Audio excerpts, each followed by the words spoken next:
सनातन हिंदू एकता पदयात्रा की जय, बागेश्वर धाम की जय। इस वीडियो के माध्यम से जान लीजिए कि पदयात्रा जो होने वाली है 7 नवंबर से 16 नवंबर तक, वो कहां कहां कब कब जाएगी, कहां पहुंचेगी और आप कहां पर पहुंचने का अपना विचार बना रहे। यह पदयात्रा हिंदुओं की एकता के लिए, सनातन की एकता के लिए वैचारिक यात्रा है, वैचारिक क्रांति है। देश की सबसे बड़ी क्रांति होने जा रही है 2.0। मतलब हम अपने जीवन की दूसरी पदयात्रा प्रारंभ करेंगे 7 नवंबर को। 7 नवंबर वही दिन है जिस दिन धर्म सम्राट स्वामी करपात्री जी पर गोलियां चलाई गई थी।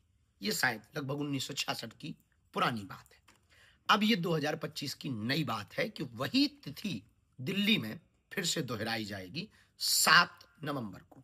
7 नवंबर को कात्यायनी माता मंदिर दिल्ली में छतरपुर में प्रातः काल 9:30-10 बजे पदयात्रा प्रारंभ होगी और यह पदयात्रा 7 तारीख को जीरखोद मंदिर में पहुंचेगी। जीरखोद मंदिर में रात्रि विश्राम होगा और यहां पर भोजन होगा। इसके बाद 8 तारीख को प्रातःकाल राष्ट्रगान और हनुमान चालीसा करके फिर पदयात्रा प्रारंभ होगी। 7 तारीख को जब पदयात्रा प्रारंभ होगी तो राष्ट्रगान होगा, हनुमान चालीसा का पाठ होगा, 2 ध्वज चलेंगे, एक आगे धर्म ध्वज होगा, एक पीछे धर्म ध्वज होगा। पदयात्रियों से प्रार्थना है उस धर्म ध्वज को लांघ कर आगे नहीं जाना है, उसी के अंतर्गत रहना है ताकि यह अनुष्ठानमय, हमारा अध्यात्ममय यात्रा का स्वरूप बना रहे। इस पदयात्रा में अखंड महामंत्र का कीर्तन होगा। इस पदयात्रा में गौ माता भी साथ में चलेगी, साधु संतों का कमंडल चलेगा और बागेश्वर धाम का सुंदरकांड और बागेश्वर धाम का मंडल चलेगा। तो रात्रि काल विश्राम में 7 तारीख को हम जीरखोद मंदिर में करेंगे, यहां भजन कीर्तन करेंगे। सुबह हो जाएगी 8 तारीख को जब प्रातः काल हनुमान चालीसा और राष्ट्रगान के साथ यात्रा प्रारंभ होगी तो दोपहर में 12 बजे हम पहुंचेंगे मेडिकल कॉलेज के पास।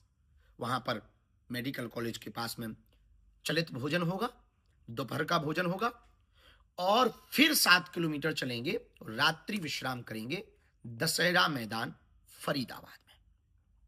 8 तारीख की रात पूरी विश्राम जब वहां कर लेंगे तो लग जाएगी तारीख 9 और 9 तारीख को प्रातःकाल फिर पदयात्रा प्रारंभ होगी जो दोपहर काल में फरीदाबाद से बल्लभगढ़ मंडी पहुंचेगी। वहां पर भी भोजन होगा, चर्चा होगी, थोड़ा विश्राम होगा और हिंदू एकता के लिए संकल्प दिला करके फिर दोपहर में भोजन करके हम लोग चल पड़ेंगे बल्लभगढ़ मंडी से और 9 तारीख को रात्रि में पहुंच जाएंगे सीकरी, जहां अग्रवाल जी की भूमि है। वहां पर रात्रि विश्राम करेंगे, आध्यात्मिक चर्चा करेंगे, संतों के उद्बोधन होंगे और सांस्कृतिक कार्यक्रम होगा और रात्रि विश्राम करेंगे। तारीख लग जाएगी तब 10 दूसरे दिन। फिर सुबह वही हनुमान चालीसा, सुंदरकांड और सीकरी से पदयात्रा को उठाया जाएगा और दोपहर में 10 तारीख को पहुंचेंगे हम पृथला, जहां लूथरा जी की भूमि है। वहां पर भोजन पाएंगे, संवाद करेंगे और लोगों से मिलेंगे, रास्ते में भी मिलेंगे, चलते चलते भी मिलेंगे और वहां भी पृथला में मिलेंगे। 10 तारीख को फिर हम 7 किलोमीटर पृथला से चलने के बाद पहुंचेंगे पलवल। पलवल में 10 तारीख को सेकेंडरी स्कूल में होगा विश्राम, वहां भी सांस्कृतिक कार्यक्रम होगा, भोजन होगा और जो पदयात्री हैं उनके साथ संवाद होगा कि कैसा आपका अनुभव रहा इस चौथे पड़ाव पर। 5वें पड़ाव की पदयात्रा प्रारंभ होगी प्रातःकाल 7 बजे 11 तारीख को और 11 नवंबर को यह पदयात्रा पलवल से जब चालू होगी तो पलवल के आगे 7 किलोमीटर बाद एक शुगर मिल है, वहां पर ये दोपहर के भोजन के लिए रुकेगी और दोपहर का भोजन होगा, लोगों से संवाद होगा, सामाजिक समरसता की चर्चा होगी, वैचारिक बातें होंगी और भारत को समृद्ध बनाने के लिए, हिंदू राष्ट्र बनाने के लिए हम सब प्रण लेंगे। फिर 11 तारीख को रात्रि में पहुंचेंगे 7 किलोमीटर की पदयात्रा फिर करके। एक दिन में लगभग 15 किलोमीटर की यात्रा है टोटल। 7 किलोमीटर पर पहला विश्राम और रात्रि विश्राम फिर 11 तारीख को होगा मित्रौल में, जहां प्रधान जी का भूमि है। वहां पर 11 तारीख को रात्रि में पहुंचेंगे, जहां सामाजिक समरसता का भोज किया जाएगा। पदयात्रा पहुंच जाएगी फिर छठवें पड़ाव पर और तारीख बदल जाएगी और तारीख हो जाएगी 12 तारीख को प्रातःकाल मित्रौल से हनुमान चालीसा और राष्ट्रगान गा करके आगे बढ़ेंगे। और जब आगे बढ़ेंगे तो 7-8 किलोमीटर की यात्रा करके पहुंचेंगे हम लोग बनचारी, जहां जेबीएम जगह है।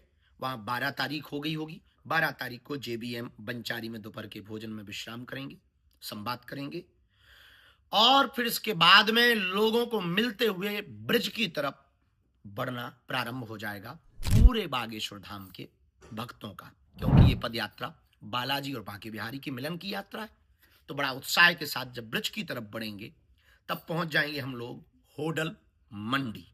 और तारीख है 12 तारीख को रात्रि में होटल मंडी पहुंचेंगे, जहां संवाद होगा, सांस्कृतिक चर्चा होगी, संस्कृति पर चर्चा होगी, सनातन पर चर्चा होगी, हिंदुत्व पर चर्चा होगी और हमारी प्राचीन परंपराओं को कैसे जीवंत रखें इस पर चर्चा होगी। तब तक तारीख बदलेगी, रात्रि विश्राम होगा, तारीख बदलेगी और तारीख लग जाएगी 13। बहुत कम समय बचेगा ब्रिज पहुंचने का। और 13 तारीख को जब सुबह प्रातःकाल होटल मंडी से हनुमान चालीसा और राष्ट्रगान गाकर निकलेंगे तो ये पड़ाव होगा 7वां। और दोपहर का भोजन होगा कोट 1 बॉर्डर सेल्स टैक्स पर। वहां पर जो जगह है वहां पर दोपहर का भोजन होगा। 7-8 किलोमीटर चलकर आनंद के साथ बैठेंगे और प्रणाम करेंगे। चलते चलते पदयात्रा रात्रि विश्राम के लिए पहुंचेगी कोसी मंडी।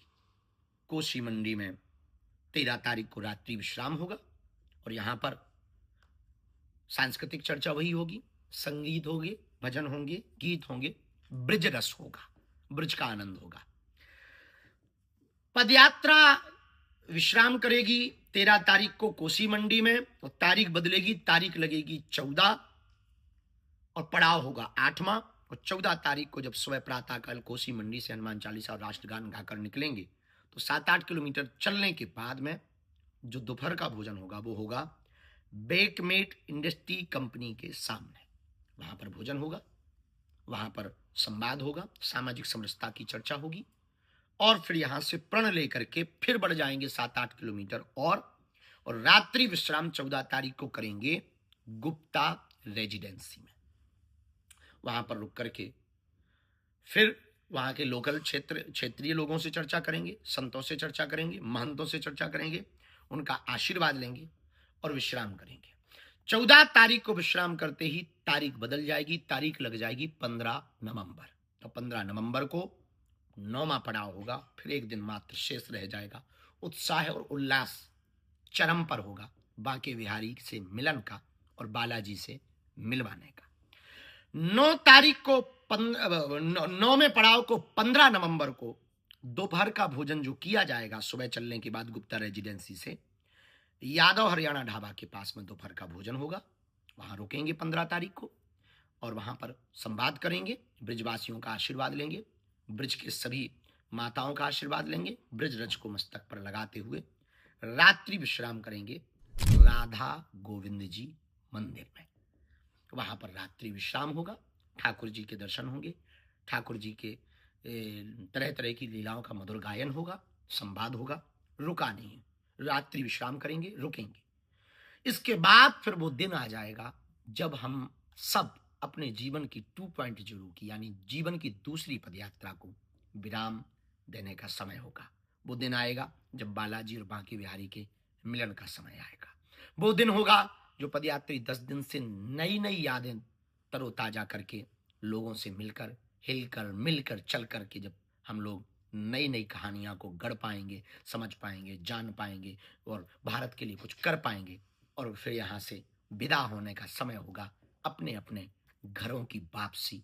कोई ट्रेनों से जाता दिखाई पड़ेगा, कोई बसों से जाता दिखाई पड़ेगा, तो कोई उत्साह लेकर जाता दिखाई पड़ेगा, तो कोई बांके बिहारी से बिछड़न का विरह लेकर के जाता दिखाई पड़ेगा। और तारीख बदलेगी, 15 से होगी 16 और 16 नवंबर को वो दिन अभूतपूर्व होगा। राधा गोविंद जी के मंदिर से चलकर 7-8 किलोमीटर दूर 4 धाम छठी करा में भोजन होगा, प्रसाद होगा और फिर इसके बाद में यहाँ से बांके बिहारी के चरणों में जाकर के यात्रा विश्राम करेगी और यात्रा बालाजी की यात्रा बांके बिहारी के चरणों में मिल जाएगी और जीवन का, भारत का एक दूसरा अध्याय गढ़ जाएगा। सनातन संस्कृति का एक नया अध्याय लिख जाएगा। हिंदू डरपोक नहीं है, हिंदू डरा हुआ नहीं है, हिंदू एक है, हिंदू संगठित है, हिंदू जागा हुआ है, हिंदू अब भागने वाला नहीं है, हिंदू अब जाग चुका है। ये नया अध्याय इतिहास के पन्नों पर 16 तारीख को लिख जाएगा। आप कहाँ पहुंच रहे हो अपने देश के लिए, राष्ट्र के लिए, सनातन के लिए, हिंदुत्व के लिए? बना लो अपना मूड, कर लो तैयारी 7 नवंबर से 16 नवंबर तक।